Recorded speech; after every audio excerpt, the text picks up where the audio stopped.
Regierte und zugleich eben dadurch in die höchste Verbindlichkeit.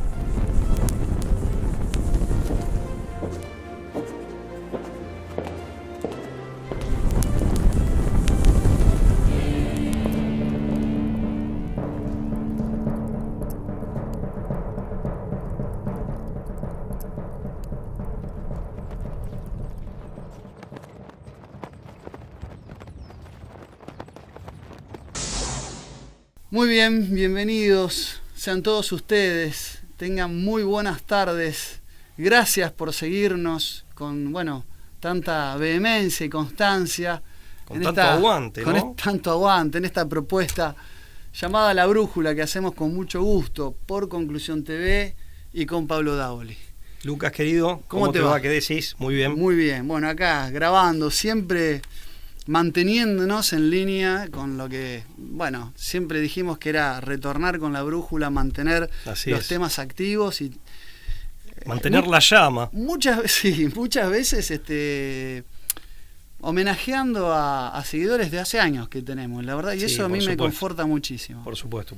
Es uno de los mejores regalos que he recibido en este último tiempo, la cantidad de gente que dice, los veo desde el programa número 1 allá por 2014, y es una verdadera alegría. La verdad que sí, desde luego la bienvenida a los nuevos seguidores. Exactamente. Que es muy calurosa de nuestra parte.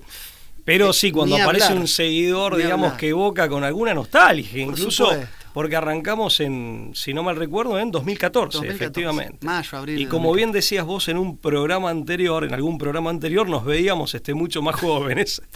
Pero bueno. Yo seguro. El tiempo y la biología hacen lo suyo, ¿no? Pablo, y hoy quería proponer un tema incorrectísimo desde el punto de vista político, o sea, políticamente incorrecto, como tratamos de un poco meter el dedo en la llaga, como se suele decir burdamente, a raíz de, hace unos días, Jorge Sofos, a quien aprovechamos para mandarle un cordial saludo. Así es. De la RZ, que tiene su programa Conspiraciones, que ha tenido la generosidad de invitarnos a su programa. Varias veces. Me invitó a participar de un panel junto a Roberto Castellanos y José Arturo Corrachino sobre satanismo, distintas cuestiones relacionadas al problema de la brujería como tal. Y por supuesto, imagínate, Castellano, Corrachino, yo en un programa de 1 hora hablamos una vez cada uno y a todos se nos hizo corto, porque es lógico, ¿no? Un tema de esa complejidad. Claro, Entonces se me ocurrió también con vos un poco desmenuzar toda esta cuestión de una de las tantas, podemos decir, leyendas negras contra la hispanidad, ¿no? Y contra el catolicismo que hay, sobre lo que fue la caza de brujas, la cacería de brujas. Algo que incluso es algo que en el vocabulario regular y cotidiano, llamar caza de brujas es como el mero macartismo de perseguir a alguien por pensar diferente, se suele utilizar por la mera disidencia y por no tolerar esa disidencia. Exactamente, como un acto de intolerancia. O sea, ni siquiera escucharla a ver qué hay de verdad o qué hay de justo en sus reclamos. Sí, se lo presenta de esa manera. Es un tema, claro, que yo venía investigando por mi libro, por el de Medea, que fue un poco, es decir, el retrato de Medea es la primera hechicera que se convierte en bruja, digamos, ¿no? Me corrijo en algo no es que me corrijo, agrego algo muy brevemente, para no ser mal interpretado.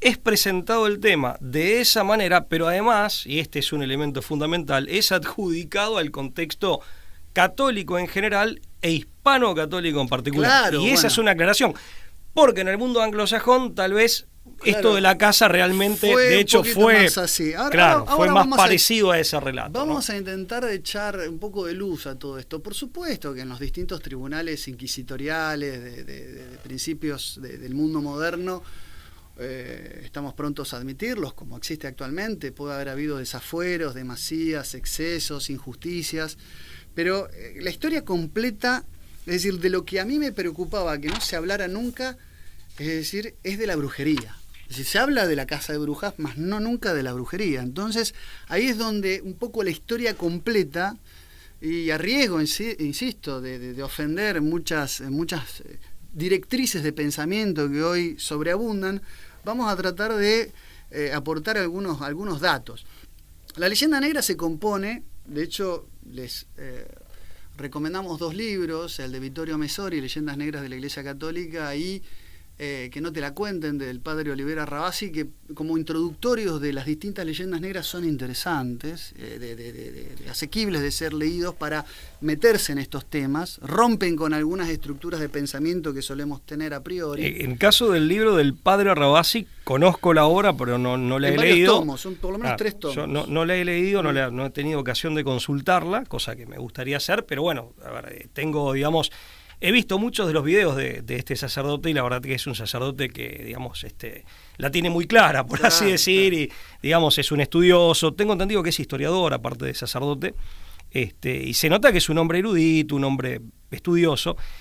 En cuanto a la otra obra de Messori, del italiano Messori, sí la tengo y la he leído, y la verdad que como estudio introductorio, o sea, como para iniciar un abordaje del tema, es muy bueno.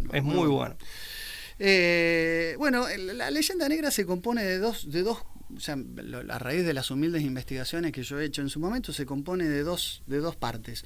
Una, el hecho de que a través de esto la hispanidad católica en general persiguió el paganismo, es decir, asoció la brujería a cualquier práctica religiosa no cristiana y consideró que ciertos ofertorios, ciertas prácticas, o sea, acá estaría la parte de la intolerancia religiosa asociada a la persecución de otros credos.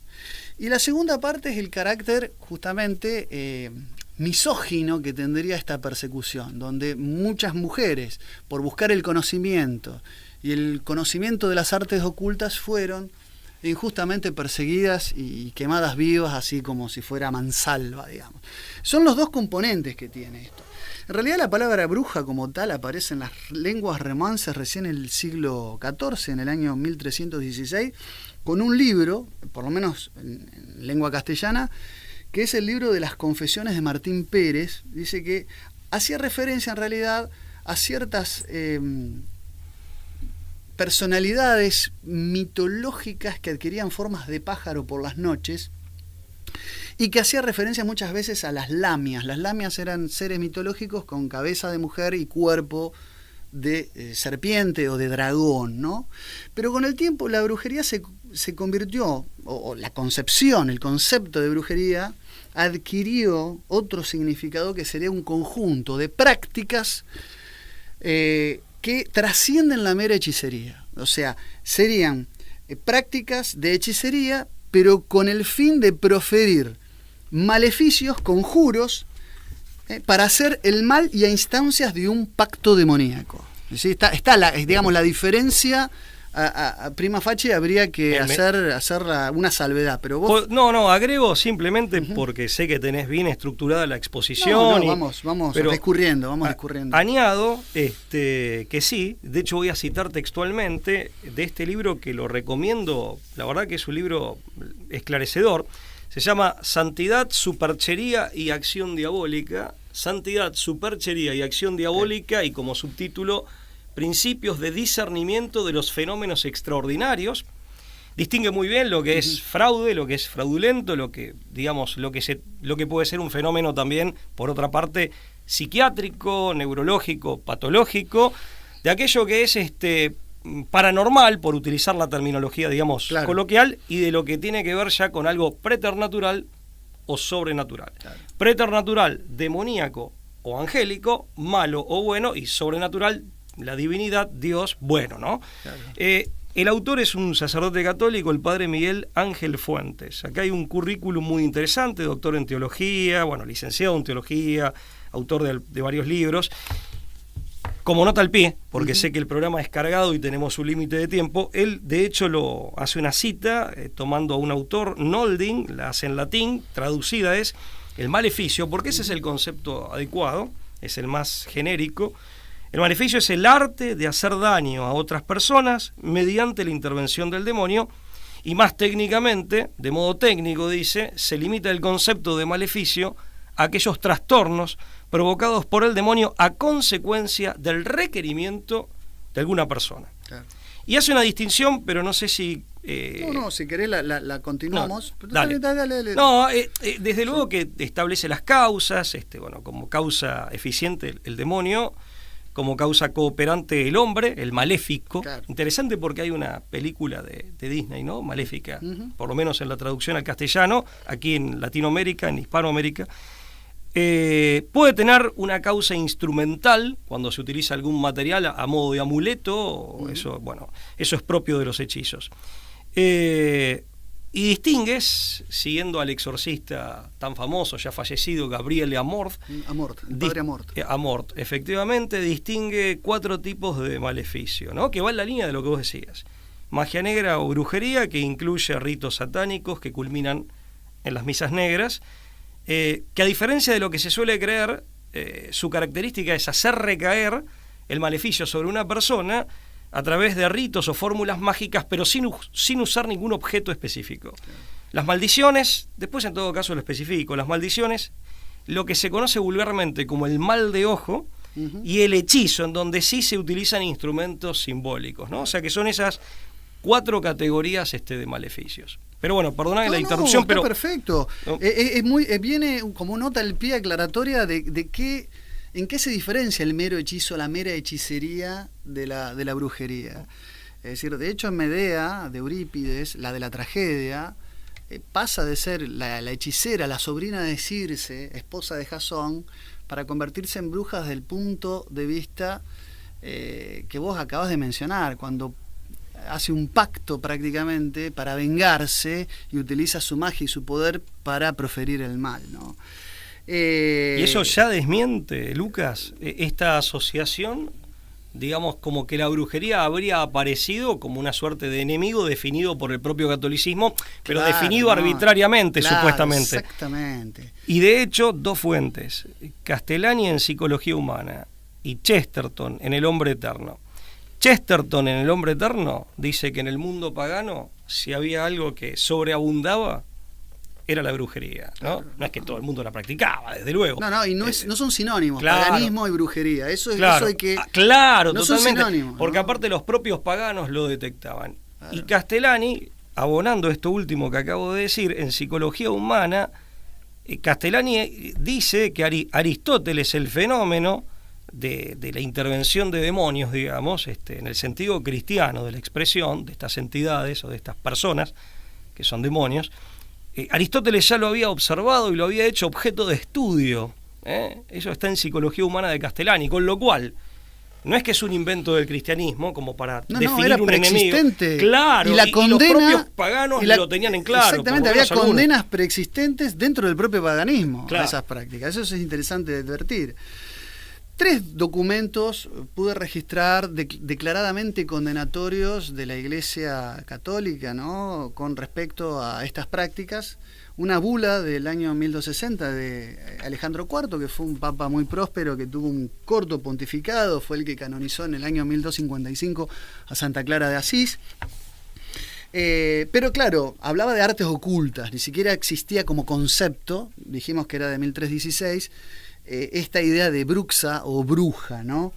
En 1326 una bula de Juan XXII, la Super Illis Specula, y recién Inocencio VIII en 1484, que fue la famosa Summis Desiderantis Affectivus, que fue la bula, el documento papal que dio, digamos, la potestad a 2 inquisidores de investigar lo que fue la brujería, y que fueron los autores del famoso Maleus Maleficarum, el martillo de los brujos, y el primer documento condenatorio de investigación. Una cosa, es decir, la Inquisición como tal, la Inquisición española, que es de la que estamos hablando, no de todos los tribunales de la época, duró entre 1478 y 1812. Por lo tanto, cuando se redacta esta bula, que habla de hombres y mujeres, dice, de uno y otro sexo que han caído en la trampa demoníaca de entregarse a las artes ocultas, digo, porque en realidad era algo que todavía estaba como en estado embrionario desde el punto de vista investigativo, le da a Heinrich Kramer, que era prior de la casa dominica de Schellstadt en Baja Alsacia, era inquisidor del Tirol, Salzburgo, Bohemia y Moravia, lo que sería Austria y Checoslovaquia, digamos, regionalmente hablando, y a Jakob Sprenger, que era prior y regente de estudios del convento de Bolonia, eran ambos teólogos expertos en demonología. O sea, lo que hace el Papa en realidad sí, que es una parte de la teología, ¿no? Claro, exactamente. Es hacer algo prudente y a mi criterio sensato. Le da a 2 expertos en demonología que investiguen los orígenes y las causas de estas prácticas. Ahora, 2 cuestiones que quiero desmitificar y te devuelvo. No, por favor. Te devuelvo el problema, digamos. Los tribunales inquisitoriales, los tribunales eclesiásticos, no querían investigar la brujería. Solamente querían, y fueron creados para detectar y para combatir el delito de herejía, que es otra cosa totalmente distinta. Y un poco lo que de alguna manera se remueve con lo que es la historia completa es que la mayoría de los que pasaron por los procesos inquisitoriales fueron hombres y fueron clérigos, porque justamente sí, vos para quitarle la connotación sexual o de género, digamos. Claro, se diría exactamente. Hoy en día. Pero que en un principio no había como mucha resistencia. Y que la mayoría de los procesos por brujería los llevaron adelante tribunales civiles seculares. En la mayoría de los casos. Entonces, acá el primer punto que yo quería, un poco, echar un poco de luz a todo esto que está tan enmarañado y que se suele repetir ad nauseam, es el hecho de que la postura, a diferencia de lo que se cree que se adoptó para combatir el problema de la brujería, primero, no fue un proceso desde arriba, sino que fueron obispos que detectaron y a pedido de la propia feligresía incluyeron en los tribunales inquisitoriales la investigación de la brujería que estaba totalmente ajena al problema. Y segundo, primero hubo un proceso de abajo hacia arriba, y segundo, que la postura inicial de los tribunales inquisitoriales fue absolutamente escéptica con el problema. O sea, ellos quisieron estudiar e investigar, mejor dicho, la criminalidad que circundaba la práctica, no proferir livianamente personas embrujadas, sí, andar haciendo maleficios, acusaciones a la ligera de algo tan grave, ¿no? Y tan difícil de probar también. Estamos hablando de que se denunciaban desaparición de ganados, desaparición de niños. En el norte de Alemania se llegaron a denunciar en algunas comunidades la desaparición de hasta 2/3 de niños no bautizados para ser entregados en libelos de sangre, de sacrificio. Ahora vamos a leer, te voy a compartir un par de documentos donde detallan las prácticas que se hacían. Después podemos discutir si se hacían vanamente, si lo que hacían era por mera superstición. El hecho en sí mismo era aberrante, independientemente a quién fuera consagrado. Pero pronto digamos. Plantea también, y esto lo digo en calidad de abogado, episodios de este tipo plantean también un interés y una preocupación criminalística. De ahí segundo, nace. También un clamor popular. Si en una localidad desaparecen niños o aparecen de pronto, ni hablar, ¿no? Si hay cadáveres, o si no, digamos, rastros de maleficios o presuntos maleficios. Si hay gente que se queja de que está sufriendo supuestamente consecuencias de ese maleficio o supuesto maleficio, es lógico que tanto la autoridad civil como, por supuesto, la autoridad religiosa se ponga a investigar al respecto. Y es verdad, porque la actitud de los teólogos todavía hoy, no te digo que sea necesariamente escéptica, pero sí es de, y esto lo aclaro para el público, al público, ¿no? De extrema cautela o prudencia. Porque ¿no? la mayoría de los casos se trataba de personas que o sufrían de algún desequilibrio o que tenían de supercherías. Exactamente. O falsas denuncias, directamente. Aparte, gente que decía que había sido atacada y que en realidad no había sido atacada, ¿no? Ahora, aparte vos sabés que eso por un lado, con maleficios que no eran tales.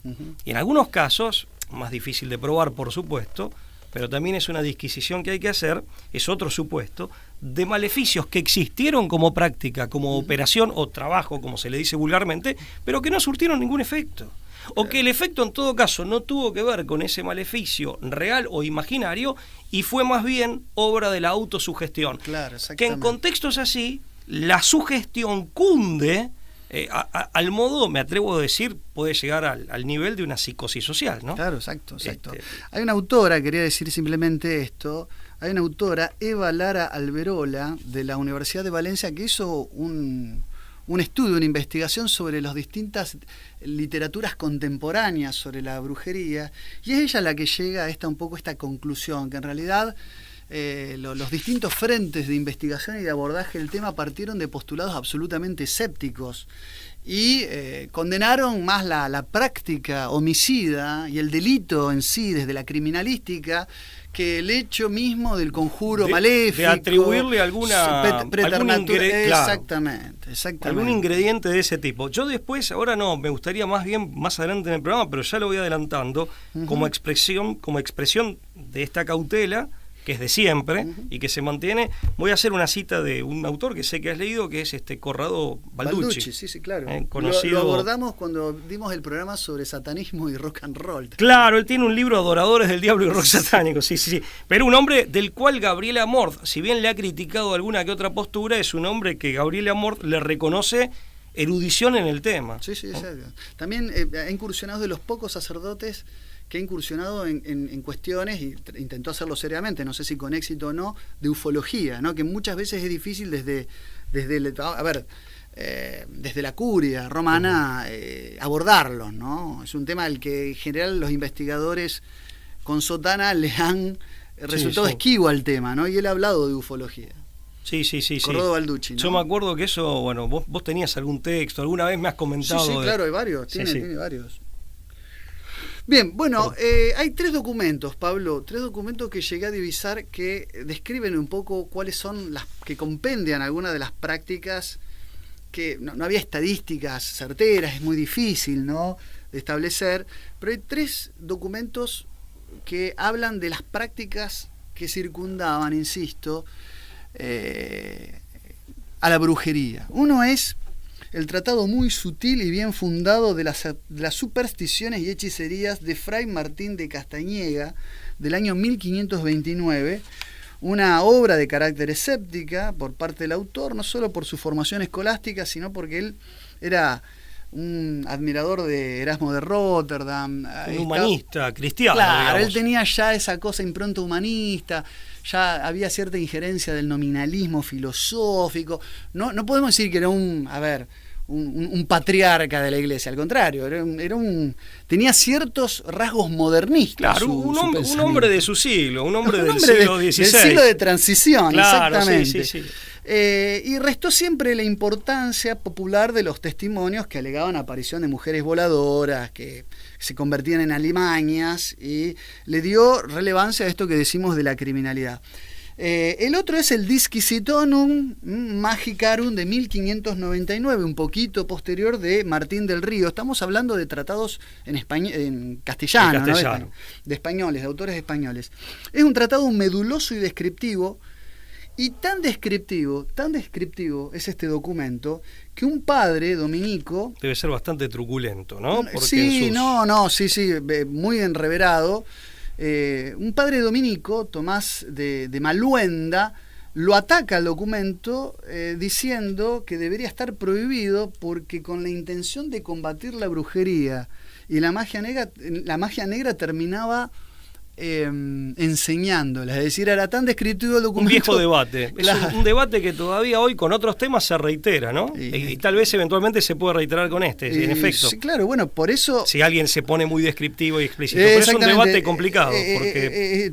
advertía esto, ¿no? Recordemos que era también dominico, era seguidor de Santo Domingo de Guzmán, igual que Sprenger y Kramer, que fueron los autores del Maleus Maleficarum. Pero bueno, y el tercer documento es el discurso acerca de los cuentos de brujas de Pedro de Valencia, en ocasión de la celebración del auto de fe de 1610 en Logroño, obra donde se juzgaron a 53 personas por el delito de brujería, hay que decirlo. Obra donde se consolida la corriente escéptica y sensata, así llamada, adoptada por Alfonso Salazar y Frías, que fue el juez de aquel tribunal.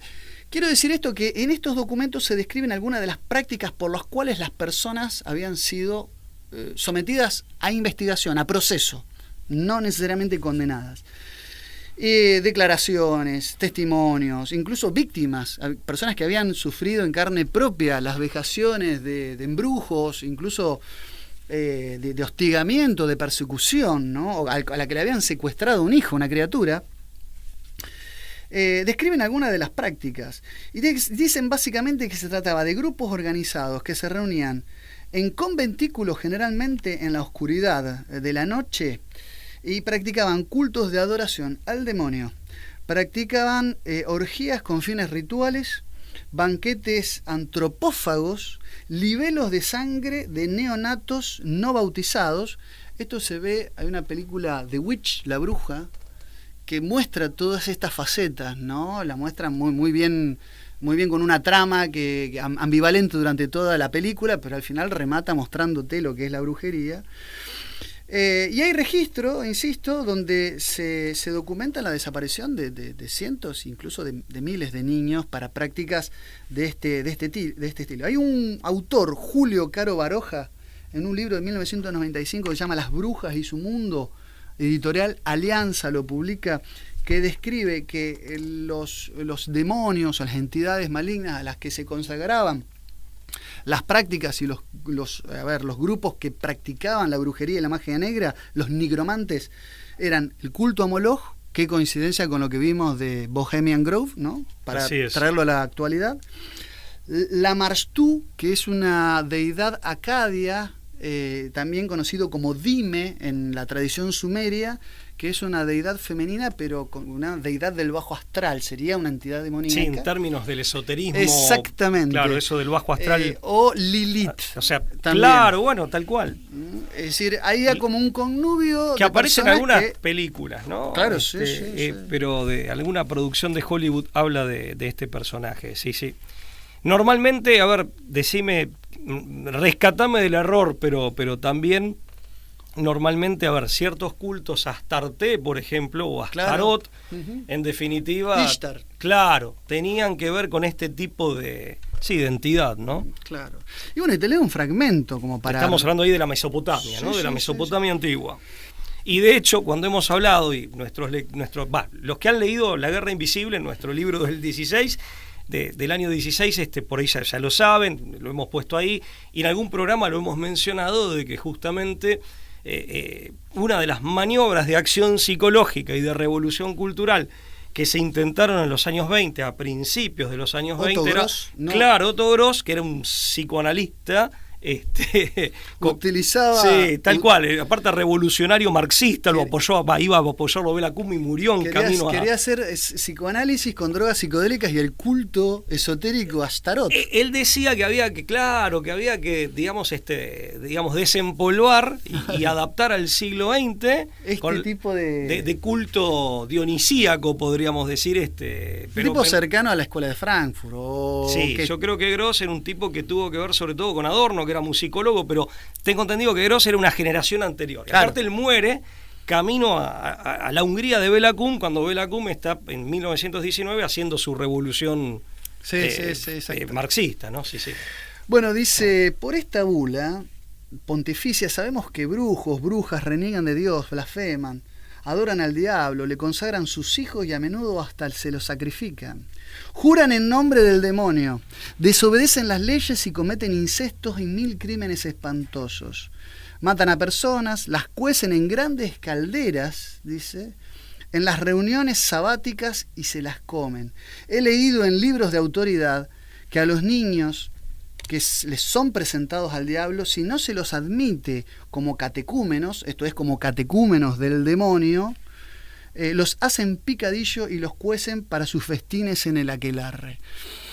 Por supuesto que estamos hablando y no podemos caer en el anacronismo de creer que en esa época se podían computar estadísticas certeras, es decir, estas prácticas eran denunciadas, quedaban en los registros de los distintos tribunales, a veces se demostraban ciertas, a veces no, pero que había una preocupación en la turba, en el vulgo, en la totalidad de la gente sobre estas prácticas existía, era una impronta de la época. Ha habido juicios que han sido aparte muy voluminosos, como expediente judicial, o sea, no es que ha sido algo a la ligera o... Por supuesto.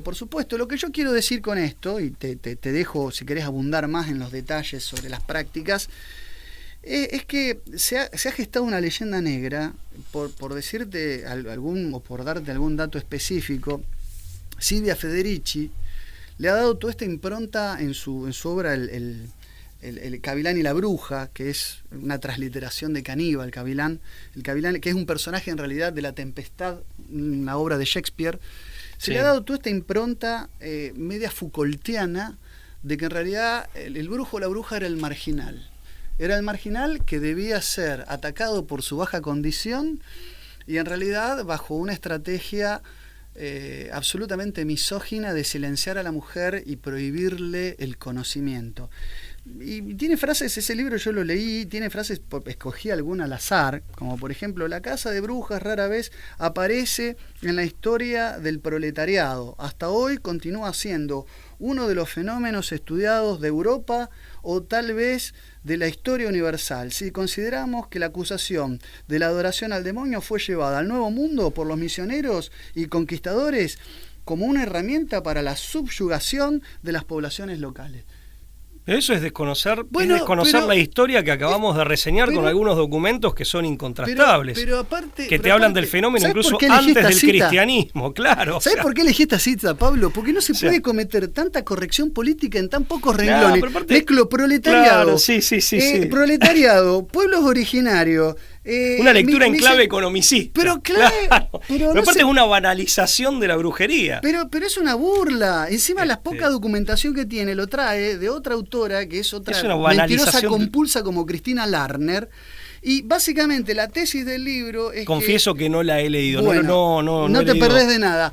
No he leído su obra. Digamos, lo que básicamente dice es que lo que se perseguía era porque sí a mujeres por ser de origen campesino y por tener espíritu de liderazgo. O sea, el retrato más perfecto de la campesina con espíritu de liderazgo fue Juana de Arco, que fue canonizada solemnemente el 16 de mayo de 1920. Entonces, ojo con Santa Juana de Arco, patrona de Orleans, patrona de Francia.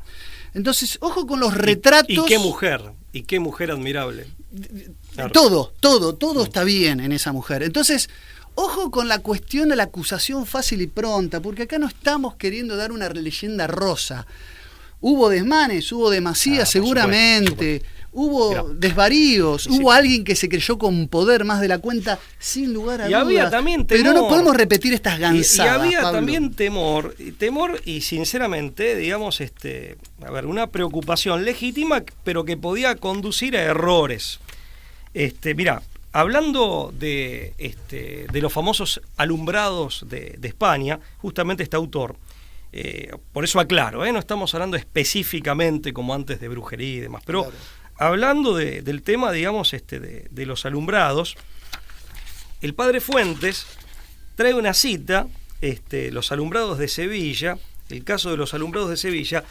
Él hace todo un análisis muy interesante, también, como dije antes, muy erudito, es un hombre que hace gala de conocer el tema, pero acá trae una cita que yo subrayé, porque yo soy de los que marcan los libros. Sí, yo también los destrozo. Lo trato de hacer con prolijidad, pero los marco. Bueno, una cita de Menéndez y Pelayo, en donde Menéndez y Pelayo dice respecto de este caso, y seguramente aplicable a otros análogos: disculpable, según Menéndez y Pelayo, disculpable es alguna exageración en los que veían de cerca el peligro. No se les censure con demasiada dureza si alguna vez arrancaron con la cizaña el trigo y, atentos solo a desarraigar la embriaguez contemplativa, el falso misticismo, enervador de la voluntad, lepra del alma, fuente del orgullo y de la insania, hirieron a veces el misticismo verdadero y procesaron, acabando siempre por reconocer su inocencia, a doctos y piadosos varones, venerados hoy algunos de ellos en los altares. Cuenta el caso del padre Laínez, que fue el sucesor de San Ignacio de Loyola, pero el caso del propio San Ignacio de Loyola, donde aclara, no es que se quemó a nadie, al menos no en estos casos, si estamos hablando de la España de esos siglos,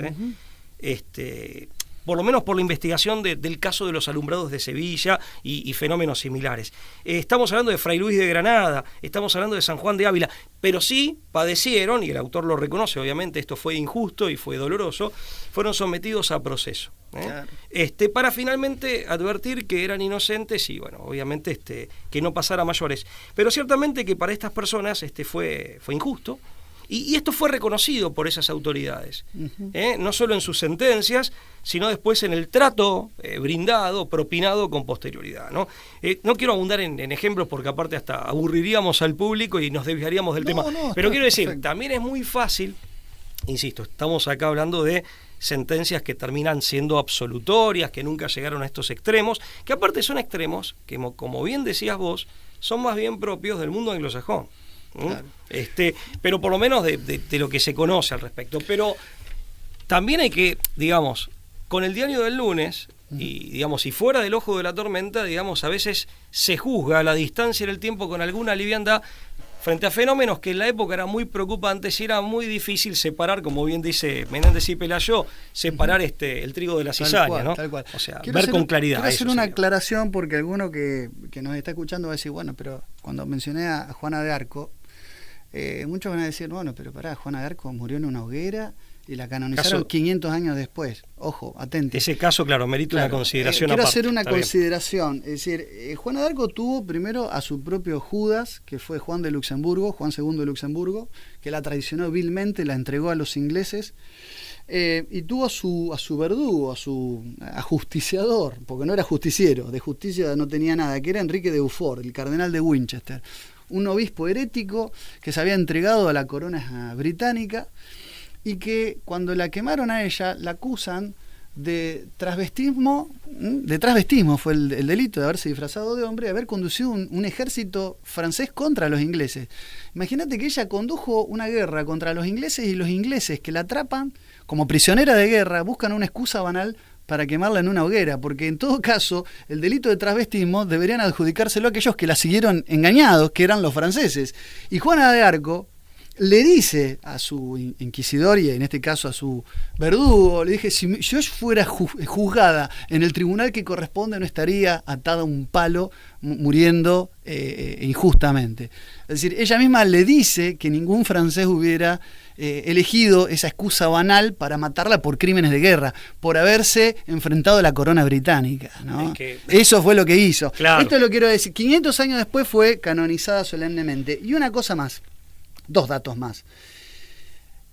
No voy a citar a Menéndez y Pelayo, no voy a citar a Ramiro de Maeztu o algún otro pensador español que trataron de reivindicar un poco lo que es la imperiofobia, como le llamaba Roca Barea, ¿no? Esto de adjudicarle a España todos los males y nada bueno.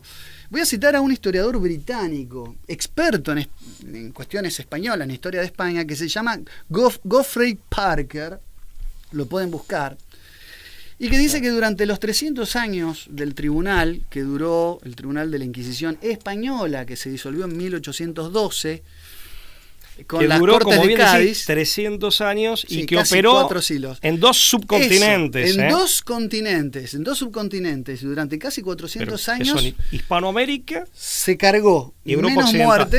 Menos muertes que la Vendée francesa en 2 años de Revolución Francesa.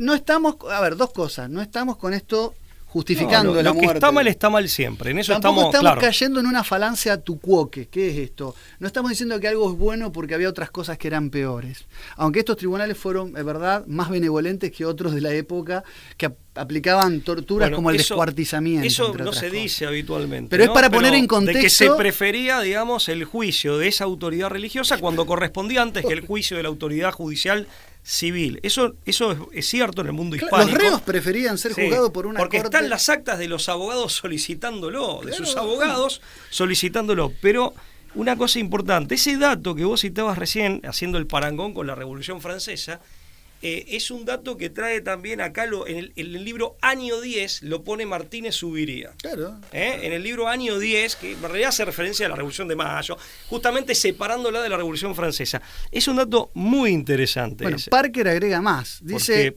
es llamativo porque te permite calibrar lo que se hizo bien y lo que se hizo mal. Y para ser claro con el público, y creo que clarifico la postura de ambos, lo que está mal está mal. Siempre, claro. No se le echa agua bendita a lo que está mal. Y lo que está bien está bien. El tema es ver cada cosa y saber calibrarla. Y obviamente esto requiere también de una contextualización. Parker agrega un dato que a mí me llamó la atención. Dice que de alrededor de 50.000 procesos que llevaron estos tribunales menos de un 4% terminaron con condena y pena capital, pena de muerte. Menos de un 4%. Cuando vos tenés una asimetría y que los casos que fueron por brujería fueron alrededor de 300 digamos lo que sería Italia, Roma, España y Portugal, digamos, por eso dije, las naciones católicas, digamos. Gran parte de Europa Occidental, no, pero a ver, seguro, o sea, y otras partes de Europa también, claro, con los Austrias, claro, digamos, exacto, la jurisdicción, por así decirlo, mayor, de España, claro, realmente toda Hispanoamérica. Sí, que va desde Filipinas al Imperio Español. Imperio Español. Entonces, ahora, ahí tenés un universo, ¿no? A lo que vamos es que si de 50.000 procesos hubo 300 condenados, es porque inevitablemente, ineluctablemente, llegamos a la conclusión de que la intención era investigar y revelar la verdad, no salir a matar a mansalva, porque el porcentaje de condenas fue tan ínfimo a comparación de las investigaciones y los procesos abiertos, que quiere decir que allí donde no se encontró de delito, no se procedió a matar, porque una es un dato que no... Y una cosa que no quedó dicha antes, esto me vos hablabas en el importante. caso de niños desaparecidos, a veces había cadáveres de niños y no tan niños que sí, claro, fueron recuperados y que tenían todas las muestras o las marcas de haber sido torturados conforme a determinados ritos que eran conocidos. Bueno, ritos obviamente satánicos. Gracias, ¿no?, a que se llevaron adelante tipo los procesos de investigación, que eran los tribunales de la época. Los historiadores que han investigado seriamente el tema te ponen de manifiesto, o sea, cuando revisan las actas de aquellos juicios que están disponibles para ser revisadas, estamos hablando de litros de tinta, ¿no? Al tratarse de tribunales judiciales está todo documentado, en el sentido fácil de de que, desmitificar. claro, ¿no? y no han sido trámites sumarios, claro. ¿no? Al estilo de una ejecución sumaria, como suele pasar en algunas revoluciones, por ejemplo, más allá del signo político que tengan.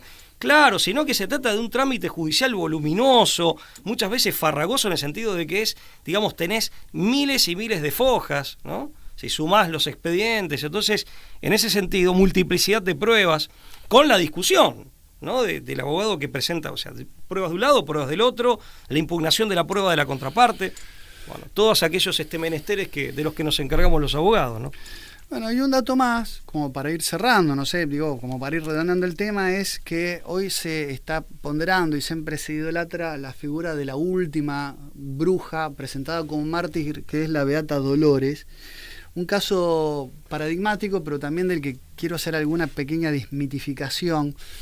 La Beata Dolores, que se la cita, que fue en el siglo XVIII ejecutada, no fue ni beata, porque nunca fue beatificada, y no fue bruja. Justamente el delito por el que se la acusó y porque él nunca adjuró fue el de herejía.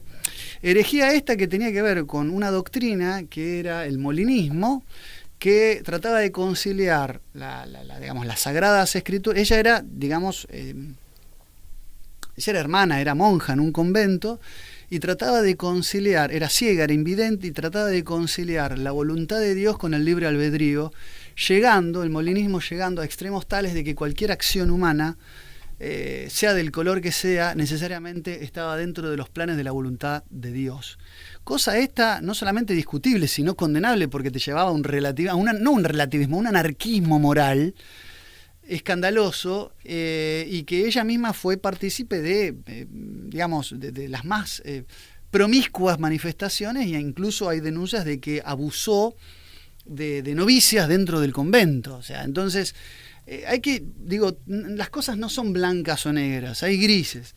Entonces, lo de la Beata Dolores... Cada caso amerita que claro, se ponga la lupa y se lo analice. Exactamente, pero justamente es un caso donde no era la brujería lo que estaba en cuestión, sino la herejía, que ahora nos puede parecer un delito de mera opinión, pero hay que entender, y esto es también otra cuestión que le quiero a la gente que nos escucha, uno no justifica, pero hay que poner las cosas en contexto y no podemos caer en el anacronismo de no entender que los delitos de herejía en una sociedad cristocéntrica, donde las miradas estaban siempre puestas al orden sobrenatural, sagrado, era un delito gravísimo que las mismas masas populares pedían sea condenado. La falsa doctrina, en épocas donde había un alto índice de analfabetismo, la enseñanza recta, la recta doctrina, era muy importante.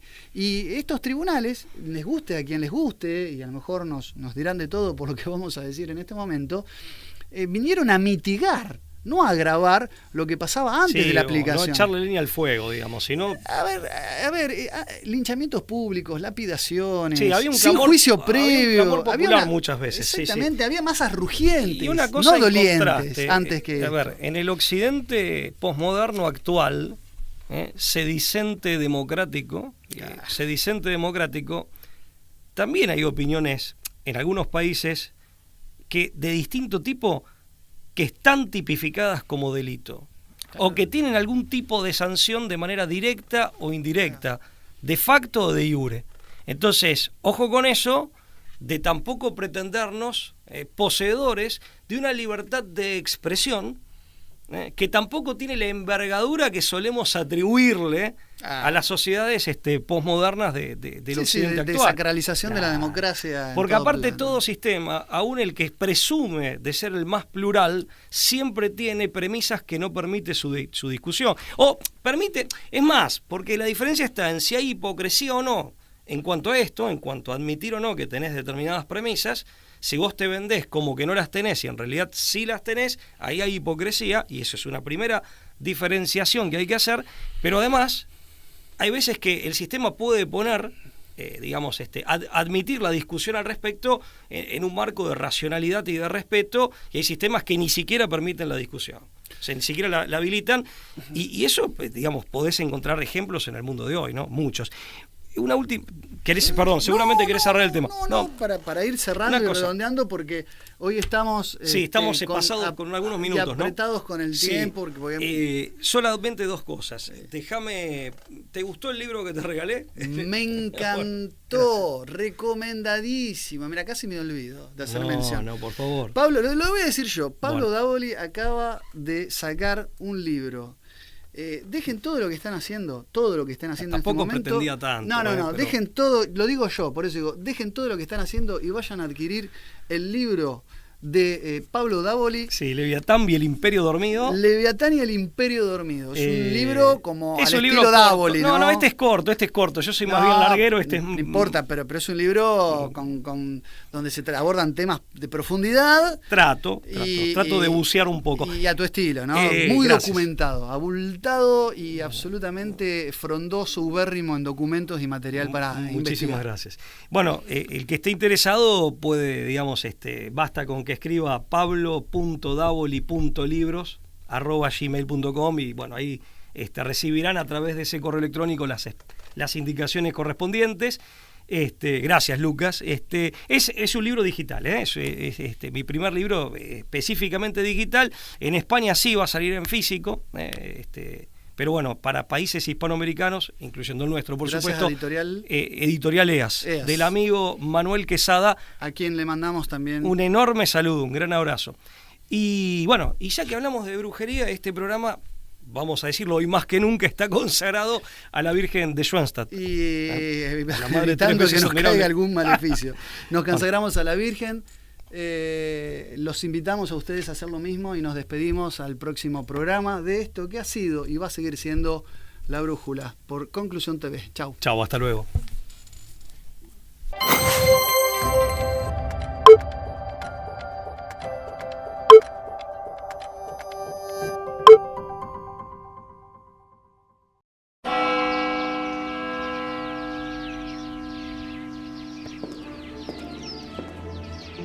Gesetz und zugleich eben dadurch in die höchste Verbindlichkeit.